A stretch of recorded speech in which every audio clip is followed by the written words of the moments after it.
തലേദിവസത്തെ യാത്രയും അതുപോലെ പൂളിലുള്ള വെള്ളത്തിലുള്ള ചാട്ടവും എല്ലാം കാരണം നമ്മൾ എഴുന്നേറ്റ് വന്നപ്പം നന്നായിട്ട് ലേറ്റായി. ഒരു 9 മണിയൊക്കെ ആയി കേട്ടോ.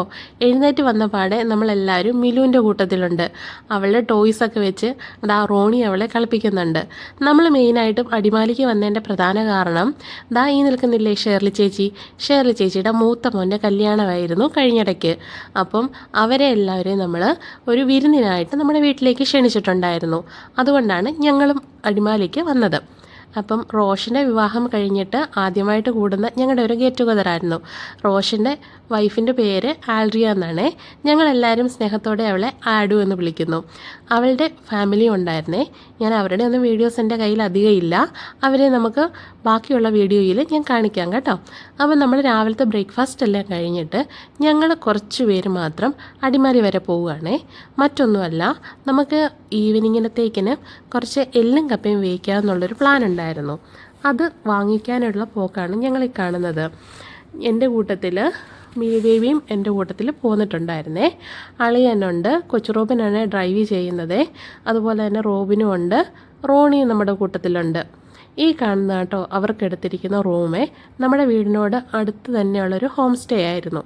അങ്ങനെ നമ്മൾ പോയി ആദ്യം എല്ല് വാങ്ങിക്കാമെന്നുള്ള തീരുമാനത്തിൽ നമ്മൾ ഇറങ്ങിയിട്ടുണ്ട്. ആദ്യത്തെ കടയിൽ നിന്ന് ഞങ്ങൾക്ക് കിട്ടിയില്ല. രണ്ടാമത്തെ കയറിയ കടയിൽ നിന്നാണ് നമ്മൾ എല്ല് വാങ്ങിച്ചിട്ടുള്ളത്. അപ്പം അങ്ങനെ നമ്മൾ അവിടെ നിന്ന് എല്ലൊക്കെ വാങ്ങിച്ചു, കപ്പയും വാങ്ങി. പിന്നെ മിലു എൻ്റെ കയ്യിലിരുന്ന് വേഗം ഉറങ്ങിപ്പോയി കേട്ടോ. കുറേ നേരമൊക്കെ ആൾ ഭയങ്കരമായിട്ട് ആക്റ്റീവായിരുന്നു. അത് കഴിഞ്ഞ് വേഗം ആൾ ഉറങ്ങിയിട്ടുണ്ട്. തിരിച്ചു വരാറായ സമയത്താണ് കേട്ടോ കുഞ്ഞ് കുറച്ച് നേരം കരഞ്ഞതേ. കാരണം അവൾ അവരുടെ അമ്മയെ പിരിഞ്ഞ് ഒരു 1.5 മണിക്കൂർ ഞങ്ങളുടെ ഒപ്പം ഉണ്ടായിരുന്നില്ലേ. അതുകൊണ്ടാണ് കേട്ടോ. ഞങ്ങൾ വീട്ടിലെത്തിയതിന് ശേഷം എല്ലാവരും പൂളിലേക്ക് ചാടാൻ തുടങ്ങിയിട്ടുണ്ട് കേട്ടോ.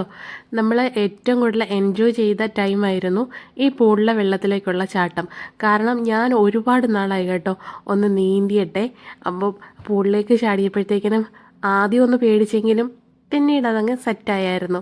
ഈ കാണുന്ന കണ്ടോ, ഇതാണ് റോഷനൊക്കെ ഭയങ്കര എൻജോയ് ചെയ്ത സമയമായിരുന്നു കേട്ടോ. അതുപോലെ തന്നെ റോബിനാണ് ഒരൊറ്റ ചാട്ടത്തിന് നമ്മുടെ പൂളിലെ പകുതി വെള്ളവും വെളിയിലേക്ക് പോകുമായിരുന്നു. ഞങ്ങൾ അവനോട് പതുക്കെ ചാടണം എന്ന് പറഞ്ഞാലും അവൻ ചാടുകയില്ലായിരുന്നു.